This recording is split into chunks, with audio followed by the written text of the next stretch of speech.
Okay. Good evening, everyone. It's Wednesday, January 21st, regular meeting of the Fresno City Planning Commission, as opposed to the irregular meetings we've been doing since, gosh, a year on Zoom. So welcome, everyone. If you wish to join the meeting on Zoom, you're still able to do that. So we'll have kind of a hybrid, and we do have some commissioners who are joining us via Zoom. So let's start with the Pledge of Allegiance. Commissioner Wagner, would you like to lead the salute? I feel very official all of a sudden. You are. I pledge allegiance to the flag of the United States of America, One nation, under God, indivisible, with liberty and justice for all. Okay, can we have the roll call, please?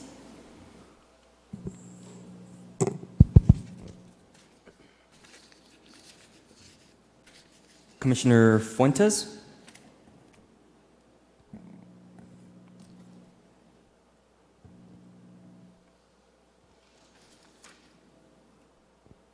Commissioner Fuentes?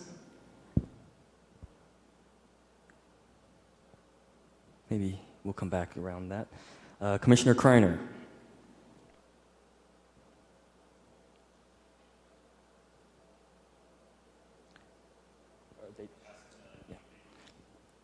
Please unmute Commissioner Kreiner and Commissioner Fuentes.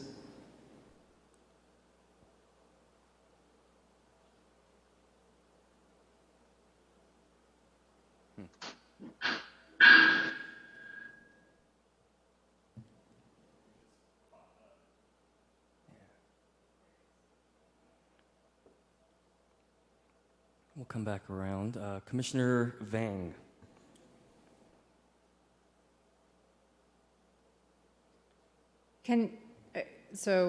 Eric, just for clarification, Commissioners Fuentes, Vang, and Kreiner are on our Zoom link. Can you hear us here in the council chambers? How about now?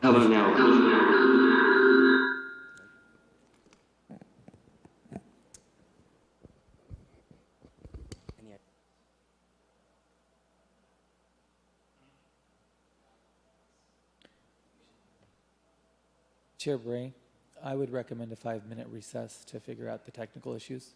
Okay, we're going to have a 5-minute recess till we get this figured out. Oh, okay, so the meeting is back in order, and we'd like to do the roll call now, please.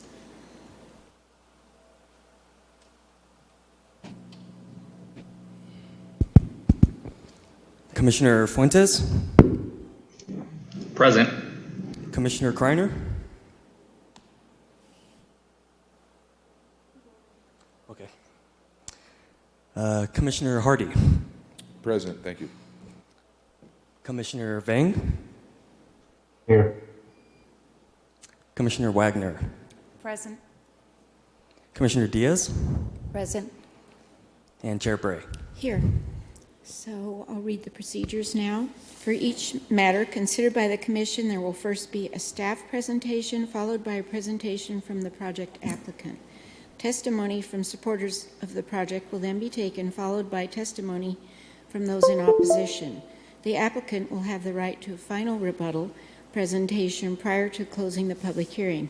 In accordance with Section 13 of Article 2 of the Planning Commission Rules and Regulations governing the length of public debate, all public testimony from those in support and in opposition of the project will be limited to 3 minutes per person.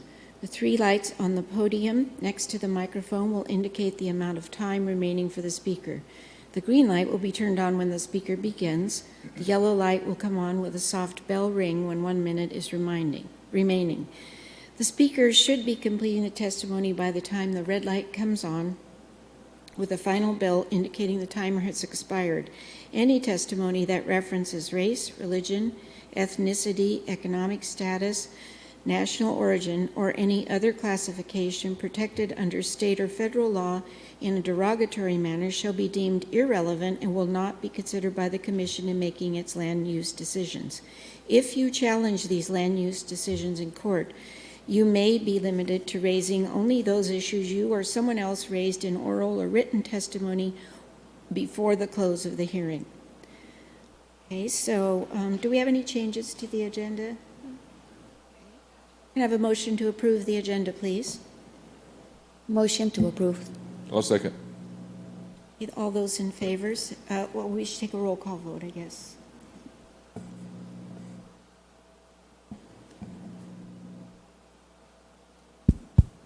Commissioner Fuentes, Yes.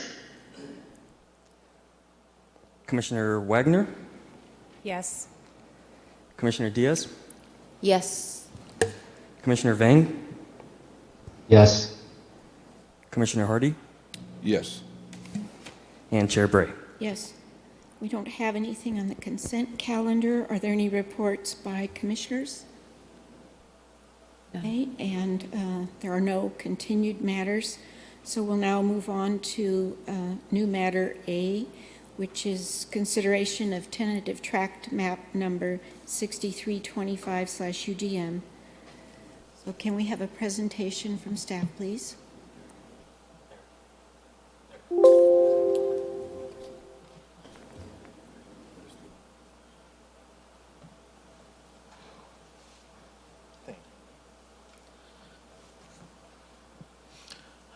All right. Good evening, Chair Bray, Commissioners. Chris Lang from the Planning and Development Department. For your consideration this evening is vesting tentative tract map number 6325, plan development application number 21-02804, and the related environmental finding.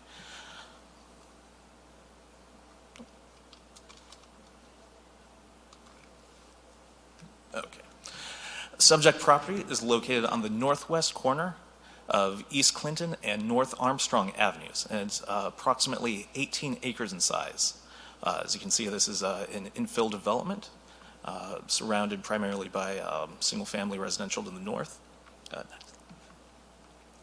Planned land use is medium-density residential. And again, as you can see to the north and south, medium density as well. To the west, medium-low density, and then to the east, you have low-density residential as well as medium-low. Here's an aerial subject property, and again, you can see properties to the north and west have been substantially developed with single-family residential homes.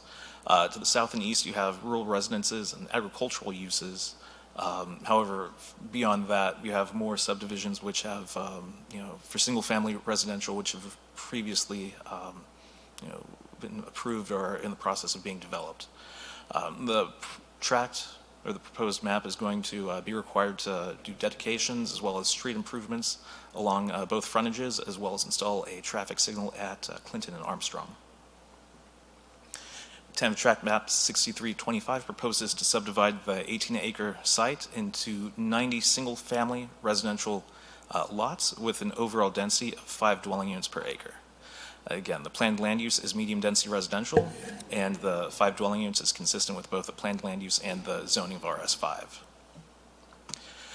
The planned development permit proposes gated private streets for this subdivision, as well as modifications to the Fresno Municipal Code to allow for reduced front yard setbacks of 10 feet instead of 13 feet, reduced interior side yard setbacks of 3 feet, and then reduced side yard setbacks of 5 feet instead of 10 feet. Also requested is increased lot coverage. Sidewalks are proposed on all streets, at least on one side, and then the planned development also proposes a pocket park, as you can see an outlot F right there. Staff recommends to adopt the mitigated negative declaration prepared for the environmental assessment, approve the planned development permit, proposing to modify the RS5 single-family residential zone district standards, again, to allow for reduced setbacks, increased lot coverage, and a private gated community. Then also recommends approval of the vesting tentative tract map, which proposes the 90-lot subdivision on the 18-acre parcel. That concludes the presentation, and staff is available to answer any questions. Do any commissioners have questions? I have a question. I know you went over this in your presentation, but if you wouldn't mind repeating it, what are the standard setback requirements for an RS5 zoning district, and what are the proposed modifications? And I guess the third part to that is, how common are modifications of that sort for housing development projects like this? Okay. I can speak to the modifications. Again, the front yard setback is going to be reduced from 13 feet to 10 feet. The side yards are going to be 3 feet, reduced from a minimum of basically 3 feet on each side, so 6 feet total. And in the RS5, we require 8 feet total. So you can have a 3-foot side yard setback, but the other side would need to be 5 feet. So in this case, we're reducing that essentially 2 feet. So minimum, or it needs to be minimum 3 feet on each side. And then the side yard setback is usually 10 feet. In this case, it's going to be 5 feet. As far as how common this is, I know I should say we actually do allow even greater reduced setbacks with what is called enhanced streetscape for the front yard. So if they wanted to, they could actually reduce their front yard setback further using a enhanced streetscape provision. However, the applicant has chosen not necessarily to do that. They're just going to requesting the plan development to modify the standards, the development standards. Great, thank you. And can I ask commissioners who are on Zoom to say who they are when they speak so we can have that for the record? I believe that was Commissioner Fuentes. Okay. Are there any other questions Correct. or comments? Okay. Is the applicant here for presentation?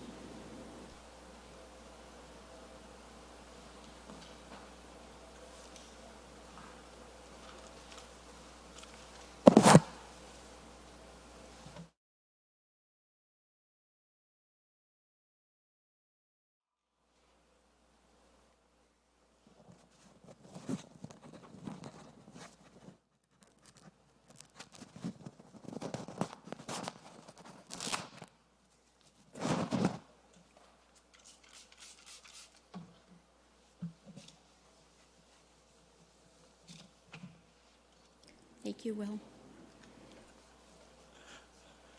Chairperson Bray and members of the commission, my name's Gary Janetta. I'm the project engineer for track 6325 for Granville Homes, and Mr. Simi is also here this evening. We're in agreement with all the conditions that staff has on this development, and I'd be happy to try and answer any questions you may have. Do any commissioners have questions for Mr. Janetta? I do. Can you provide some insight on why you want the changes to the setbacks for the lot sizes? What's the reason behind that? First of all, those setbacks are minimums, and the only reason why we set them at that, because when we do the final map, we may have to vary some lots and have 1 or 2 models. Instead of having a 3-foot or 5-foot, we go with the 4 and a 5-foot. But they are the minimum, so the majority of the lots will have much bigger setbacks than those requested changes. So it gives you a little wiggle room as you plan it out, correct? Pardon me? It gives you a little wiggle room? Yes, exactly, when we do the legal survey. Exactly. Thank you. Any other questions or comments? Seeing none, we'll go out to the public. Is there anyone here? Did you have If I something could, else? I'd like to thank Israel and Chris for their work on this project, in fact, all the planning staff in getting us to the planning commission this evening. Thank you. Is there anyone from the public here in support of the project? Is there anyone in opposition? Say hello. Did you want to speak? Okay, all right. Is there anyone on Zoom? Yeah, ask them to raise their hand. Okay, so there are no hands raised and no one has asked in the in-person meeting, so we will now close the hearing. can I have questions or a motion from commissioners?